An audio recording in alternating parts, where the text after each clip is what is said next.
Baik, terima kasih pemirsa, Anda masih bersama kami dan pemirsaku. Kita akan lanjutkan lagi untuk menjawab pertanyaan yang disampaikan oleh Bapak Aben yang akan dijawab oleh Ustadz Fatih. Bagaimana kita memahami peristiwa-peristiwa yang terjadi, bencana-bencana yang terjadi. Apakah ini merupakan bentuk musibah atau ujian atau justru hukuman dari Allah, Ustadz? Bismillahirrahmanirrahim. Wassallallahu ala sayyidina Muhammadin nabil ummi wa ala alihi wa sahbihi wasallam. Musibah itu baik atau buruk? Tergantung sudut pandang siapa yang bilang. Bu, ada salah satu sifat Allah al-adlu, maha adil. Jelas? Betul? Maha adilnya Allah beda dengan adilnya kita. Ibu punya anak 5. Kalau ibu kasih uang jajannya sama semua, adil enggak? Jelas? Pak, yang satu masih TK, oh sekedarnya. Yang kuliah besar, kebutuhannya lebih banyak. Jelas Bu? Allah enggak begitu enggak. Orang soleh, kalau mau ditimpa azab, mau ditimpa musibah, hak prerogatif Allah. Yang penting husnuzon. Satu contoh saja. Satu kampung orang solehnya banyak, orang salahnya juga kagak sedikit. Tapi yang jadi masalah ketika orang solehnya bungkam terhadap maksiat dan durja. Angkara maksiat diam semua. Ammahumullahul bala. Allah akan ratakan semua pahala bencana musibah.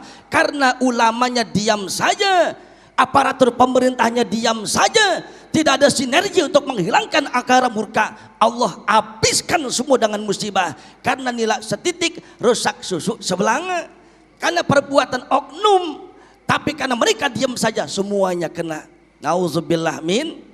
Baik atau buruk ini tergantung kita yang lihat. Kalau kita beriman maka kita berserah kepada Allah. Bu, punya anak janda ada sini, janda ada. Yang muda aja duduk jangan. Bu, sering saya kasih perumpamaan, ibu pernah dong yang namanya ngurusin bayi. Jelas Bu? Ada suntik apa tuh Bu? Imunisasi. Pak, bayi disuntik, masuk jarum, nangis kelojotan. Kesian nggak? Sakit, salah apa itu bayi? Nggak salah apa-apa. Buat kebaikan dia, nangis dulu. Allah begitu juga. Suka dengan tangisan para penduduk bumi. Nangis, ya Allah, tolong ampunkan doa hamba. Dulu seneng kagak minta ampun, sentil dulu, kan nangis. Hikmahnya begitu. Bu, Pak, hikmah dari semua kejadian ini timbullah jiwa sense of crisis. Can you understand what the meaning of that? Gaya banget set. Emang apa artinya itu? Dilarang merokok. Kepekaan sosial. Tadi guru kita udah bilang, semuanya timbul. Sehingga dari berbagai penjuru, yuk ke sana ke Cianjur, bantu-bantu. Yang bahkan non muslim, bantu-bantu. Nih dia, sesama umat manusia harus saling bantu. Turun karena sentilan Allah, jadi ada jiwa kepekaan sosial. Baik buruknya tergantung kita, ya. Wallahu a'lam bishawab. Nah, Ustadz Taufik, kalau kita berbicara tadi, kita kembangkan dari apa yang telah disampaikan oleh Ustadz Fatih, berbaik sangka kepada Allah. Ini kalau kita bicara membumi, ini bukan pekerjaan yang sangat mudah. Apalagi kalau kita cermati dalam setiap peristiwa bencana, rumah mereka hancur, kebakar, surat-surat hilang, memulai hidup kembali bukanlah pekerjaan yang mudah.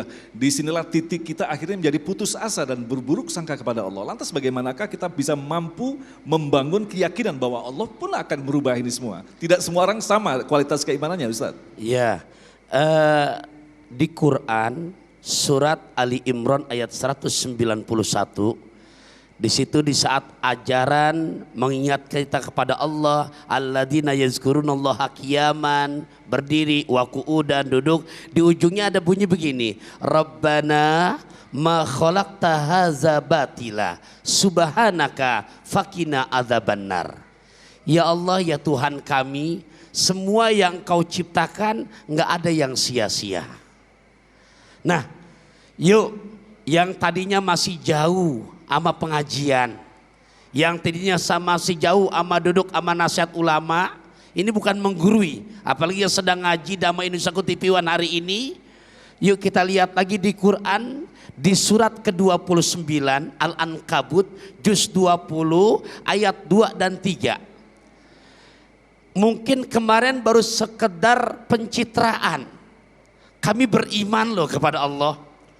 Tuh buktinya status WhatsApp saya selalu loh tulisannya ayat-ayat Quran. Tuh lihat loh di Facebook status saya keren loh, Islami. Tapi ada satu ayat yang betul-betul cambukan buat kita semua nih. Di ayat kedua Allah mengatakan begini firman-Nya, ahasiban nas ayyutraku ayyakulu amanna wahum la yuftanun. Apakah mereka yang udah pada cakep omongannya kami beriman kepada Allah, dengan begitu Allah nggak uji? Enak aja, aku uji dulu kalian. Sebelum kalian mendapatkan ujian, jangan mengatakan beriman dulu. Ayat ketiganya lihat, walaqad fatanna, dan kami telah uji umat-umat sebelum kamu. Ujungnya loh, ya Ustadz Agung Izul Haq, falaya lamannallahu alladina sodaku walaya lamannal ladina sodaku, supaya Allah betul-betul tahu mana hamba-hambanya yang benar. Walaya lamannal ladzi kadzib, enggak ada artinya, walaya minal kadzibin, dan Allah tahu mana yang sekedar manis di mulut. Nah, jadi dengan adanya bencana musibah ini, Allah pun akan mengetahui kadar-kadar keimanan kita, mana yang betul-betul innalladzina qalu rabbunallah tsumastaqamu, beriman dan istiqomah, yang hanya sebatas pencitraan. Nah, ini semua hikmah yang sangat amat luar biasa. Intinya tadi saya belum selesaikan, ada 3 macam nih untuk ke depan sebagai tolak bala.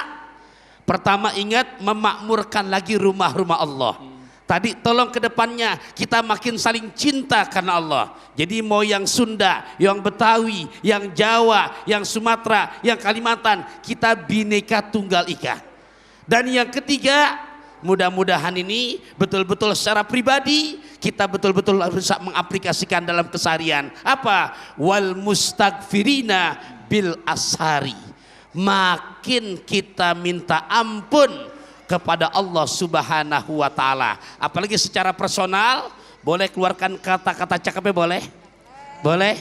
Nebus obat ke Margonda, di antar rijal penjaga toserba. Urusan tobat jangan pakai ditunda, karena ajal datang secara tiba-tiba. Wow, luar biasa. Kalau sakit minum obat, Ustadz hebat. Maksain ya kayaknya. Baik, Ibu Setiawati, silakan.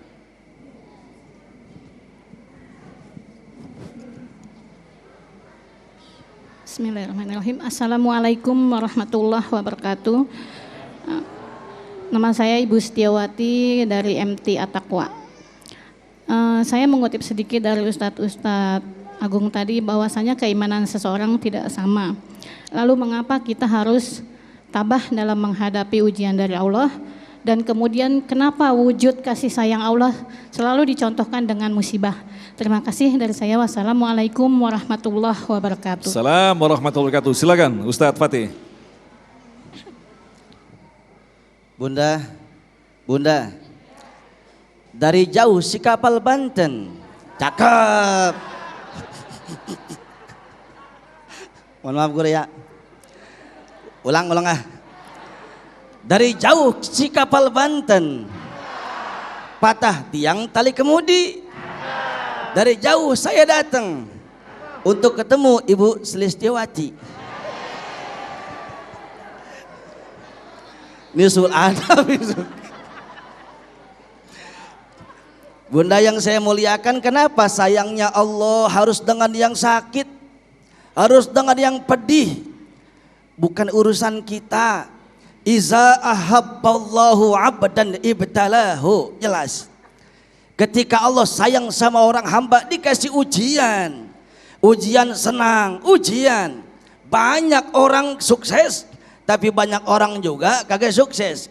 Banyak orang lolos, tapi nggak lulus. Nih, saudara yang saya muliakan, dikasih ujian sabar banyak, dikasih ujian syukur banyak, tapi lebih banyak lagi yang nggak bersyukur dan beriman.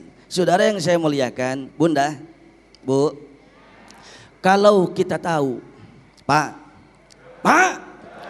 kalau kita paham hikmah semua kejadian di alam semesta ini, pasti kita banyak nangis karena kita kurang bersyukur. Jelas? Contoh satu saja. Ibu kan nih kadang suka ngomongin onono samping ya. Ibu-ibu sono, ibu-ibu kampung saya. Saya tanya aslinya mana? Babelan Bekasi. Ya sama, Bu. Ada satu ilustrasi daripada para syu'ara. Iza aradallahu nashra fadilatin tawiyat atahal halisan hasudin laula isti'alun nari fi majawarat maka yu'rafu tibu fil ud. Seandainya tidak ada api yang membakar kayu gaharu. Komandan tahu kayu gaharu enggak? Kalau Maulid tuh yang suka asyraqal kaunu batihajan, suka bau asap tuh, wangi enggak? Wangi enggak? Itu kayu gaharu tuh namanya. Jelas? Seandainya tidak ada api yang membakar kayu gaharu, maka tidak akan wangi. Begitupun seorang manusia, ketika ada orang yang menghujat, ketika ada orang yang memfitnah, menghina, mendengki, itu cara cantik Allah untuk membuat harum sosok seorang anak manusia yang taat kepada Allah. Makanya kita jangan monten kerjaannya Tuhan. Kebanyakan suuzon kita. Kenapa bisa suuzon? Karena kagak ngaji sama ulama. Bagaimana mau tahu bagaimana persepsi kita baik sangka kepada Allah kalau kagak tahu ilmunya? Yuk saya ngajak ke semuanya rapih majlis Damai Indonesia TV One ini, dekatlah lagi kepada ulama, ngaji terus, karena satu lagi saya tambahkan, tolak bala di negeri ini adalah iza nazalal bala ala qaumin wa fihim dzakirullah raddallahu anhul bala. Apabila Allah berkehendak vonis akan Allah turunkan musibah pada satu kampung, pada satu kabupaten, satu kota, bahkan satu negara, di situ ada orang yang berzikir kepada Allah, Allah angkat semuanya balanya. Alhamdulillah. Ya. Baik, terima kasih Ustadz. Kita masih menyimpan beberapa pertanyaan lagi. Tentu saja kita akan jawab selepas pesan-pesan berikut ini. Damai Indonesiaku.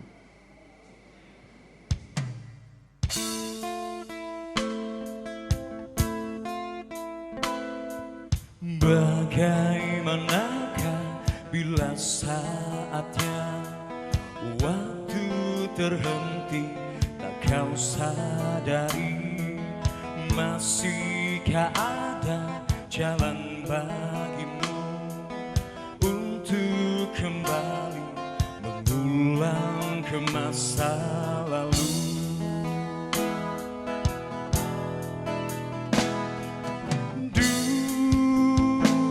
Dunia dipenuhi dengan hiasan, semua